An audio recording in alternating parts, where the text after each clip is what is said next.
সোমবার ধর্মতলার গান্ধী মূর্তির পাদদেশে তৃণমূলের প্রতিবাদ মঞ্চ খুলে দেয় ভারতীয় সেনা। খবর পেয়ে ঘটনাস্থলে পৌঁছন মমতা ব্যানার্জি। এর নেপথ্যে বিজেপির হাত রয়েছে বলে দাবি করেন মমতা। এরপর মঙ্গলবার বিধানসভার অধিবেশনে ভাষণ দেবার সময় সেনার সেই মঞ্চ খোলার প্রসঙ্গ উত্থাপন করেন রাজ্যের শিক্ষামন্ত্রী ব্রাত্য বসু। সেই সময় ব্রাত্য ভারতীয় সেনাকে অপমান করেছেন বলে দাবি রাজ্যের বিরোধী দলনেতা শুভেন্দু অধিকারীর। কিন্তু সত্যিই কি এমন কিছু বলেছেন ব্রাত্য? এই প্রসঙ্গে ব্রাত্যকে জিজ্ঞাসা করা হলে তিনি বলেন, 1971-এর 25শে মার্চ পাকিস্তান সেনাবাহিনী ঢাকা ক্যান্টনমেন্ট থেকে বেরিয়ে নিরীহ সাধারণ নিজের রাষ্ট্রে বাঙালিদের ওপরে গান চালিয়েছিলেন কি চালায়নি। ইতিহাসকে কি আমরা মুছে ফেলতে পারি? যা সত্য তা সত্য। 1971-এর 25শে মার্চের পর স্বাধীন বাংলাদেশের দাবি আরও জোরালো হয়েছিল। এটা ইতিহাস, এটাকে মুছে দেওয়া যাবে না। পাকিস্তান সেনাবাহিনীকে যদি অপমান করে থাকি, বেশ করেছি। শোনা যাক কি বললেন ব্রাত্য বসু। 1971 সালে 25শে মার্চ কি ঘটেছে কি ঘটেনি? 1971-এর 25শে মার্চে পাকিস্তান সেনাবাহিনী খান সেনার দল ঢাকা ক্যান্টনমেন্ট থেকে বেরিয়ে নিরীহ সাধারণ নিজের রাষ্ট্রের বাঙালির উপর গুলি চালিয়েছিল কি চালায়নি। ইতিহাসকে আমরা কি মুছে ফেলতে পারি না? ইতিহাসকে আমরা মুছে ফেলতে পারি না। যা সত্য তা সত্য।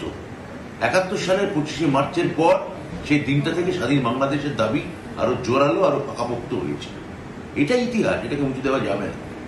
এই বক্তব্যটাকে বলা হচ্ছে যে আপনি নাকি অপমান করেছেন সেনাকে। এই ইতিহাস সেনাকে, পাকিস্তান সেনাবাহিনীকে যদি অপমান করে থাকি, বেশ করেছে। বলছে যে আপনি যে ইতিহাসের প্রসঙ্গের কথা তুলেছেন সেটাকে বলা হচ্ছে যে আপনি নাকি সেনাকে অপমান করেছেন। 1971 সালে 25শে মার্চের ঘটনার যদি পাকিস্তান সেনাবাহিনীকে আমি যদি নিন্দা করে থাকি, আমি বেশ করেছি, আবার করব। পাকিস্তানি সেনাবাহিনী সেদিন যেটা চালিয়েছিল একটা বর্বর অমানসিক ঘটনা। পাকিস্তান সেনাবাহিনীকে আমি নিন্দা করে করবো না তো কি করবো? 71 সালের এই ঘটনা, নিরীহ অস্ত্রহীন নিরস্ত্র বাঙালিকে প্রথমে জগন্নাথ হল, ঢাকা ইউনিভার্সিটি, তারপর ঢাকার বিভিন্ন বাড়িতে ঢুকে গুলি করে। সবাই জানে। কিন্তু বিরোধী দলনেতা বলছে ভারতীয় সেনাকে অপমান করে। পাকিস্তান সেনাবাহিনীর সঙ্গে উনি ভারতীয় সেনাবাহিনীকে একাকার করে দিতে চান, তাহলে উনি হয়তো ডোনাল্ড ট্রাম্প। না, উনি যখন আপত্তি করলেন তখন কি বলছিলেন? যখন ভেতরে আপত্তি করছিলেন তখন কি বলছিলেন উনি?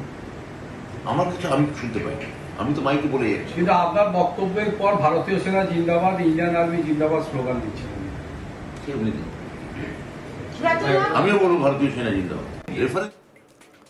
যদিও শুভেন্দু অধিকারীর দাবি ভারতীয় সেনাকে অপমান করেছেন ব্রাত্য বসু।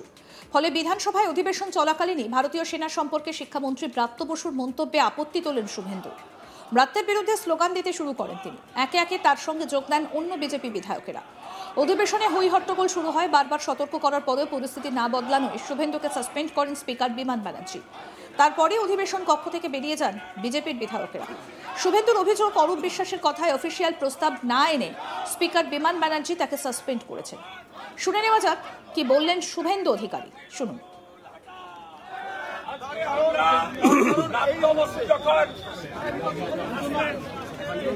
সামরিক বাহিনীকে, ইন্ডিয়ান আর্মিকে অপমান করেন, তাদের গায়ে রাজনীতির ছোঁয়া লাগান এবং বাংলাদেশে সামরিক অভ্যুত্থানের সঙ্গে ইন্ডিয়ান আর্মির তুলনা করেন।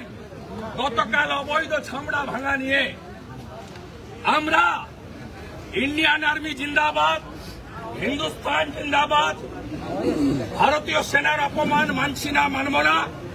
এবং এই ইন্ডিয়ান আর্মির সম্পর্কে উনার বক্তব্য বিবরণী থেকে বাদ দেওয়ার দাবি করেছিলেন।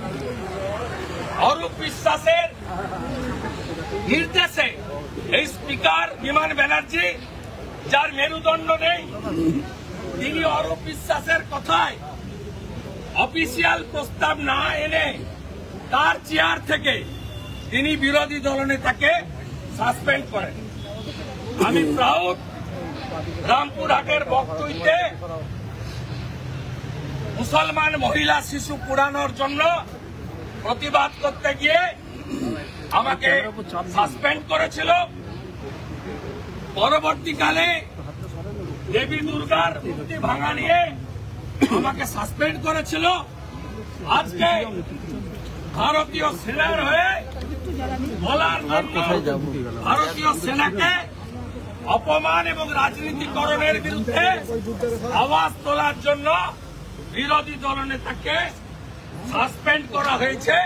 আমি গর্বিত ভারতীয়, আমি আমার সেনার জন্য গর্ব অনুভব করি। এবং এদিকে শুভেন্দু অধিকারী সত্য কথা বলছেন না বলে দাবি করেন রাজ্যের পরিষদীয় মন্ত্রী শোভনদেব চ্যাটার্জি।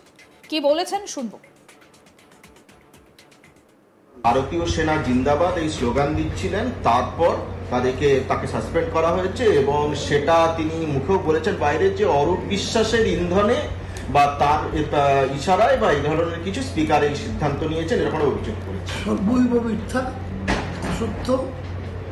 আসলে গোলওয়ালকারের যখন নামটা ওঠে তখন থেকে ওরা চিৎকার শুরু করে দেয়, ভ্রাতকে বলতে বাধা দিতে শুরু করে। এবং ও আসার পর থেকে এর আগে যখন এত জায়গায় পৌঁছয়নি, আমি যখন বলছি তখন আমি বলেছিলাম যে তুমি বিরোধী দলনেতা যখনই হাউসে ঢোকে তখন থেকে গন্ডগোল শুরু করে।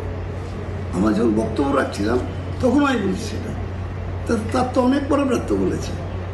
তখনও আমি বলেছিলাম যে বিরোধী দলনেতা যখন ঘরে ঢোকে তখনই গন্ডগোল শুরু হয়। তো ও এখানে এবং পেছন দিকের ইতিহাসটা যদি দেখা যায় যে আসা মানে এখানে একটা গন্ডগোল করা করে বেরিয়ে গিয়ে একটা খবর হওয়ার জন্য ছড়ি করা, এছাড়া কোনো কাজ নেই। তো তারই পুনরাবৃত্তি হয়েছে আজকে। উনি বললেন সেনার প্রসঙ্গের কথাটা না, ওনাকে সাসপেন্ড করে দেওয়া। আদৌ নয়, সেনা প্রসঙ্গ তখন আসেনি। সেনা প্রসঙ্গ ও তখন গন্ডগোলটা শুরু করে গোলওয়ালকারের যখন কথা ওঠে তখন থেকে চিৎকার শুরু করে। তো চিৎকার তার আগেও করেছে, আমরা বলার পর চুপ করলো, আবার একইভাবে চিৎকার শুরু করলো ব্রাত্য বলার সময়। সোমবার ধর্মতলায় গান্ধী মূর্তির পাদদেশে তৃণমূলের প্রতিবাদ মঞ্চ খুলে দেয় ভারতীয় সেনা। খবর পেয়ে ঘটনাস্থলে যান মমতা ব্যানার্জি। এর নেপথ্যে বিজেপির হাত রয়েছে বলে দাবি করেন তিনি। তারপর মঙ্গলবার বিধানসভার অধিবেশনে ভাষণ দেবার সময় সেনার সেই মঞ্চ খোলার প্রসঙ্গ উত্থাপন করেন রাজ্যের শিক্ষামন্ত্রী ব্রাত্য বসু। সেই সময়ই ব্রাত্য ভারতীয় সেনাকে অপমান করেছেন বলে দাবি রাজ্যের বিরোধী দলনেতা শুভেন্দু অধিকারী। কিন্তু সত্যিই কি এমন কিছু বলেছেন ব্রাত্য? এই প্রসঙ্গে কি বললেন ব্রাত্য বসু, আসুন আরেকবার শোনা। রেফারেন্স হচ্ছে 1971 সালে 25শে মার্চ কি ঘটেছে কি ঘটেনি।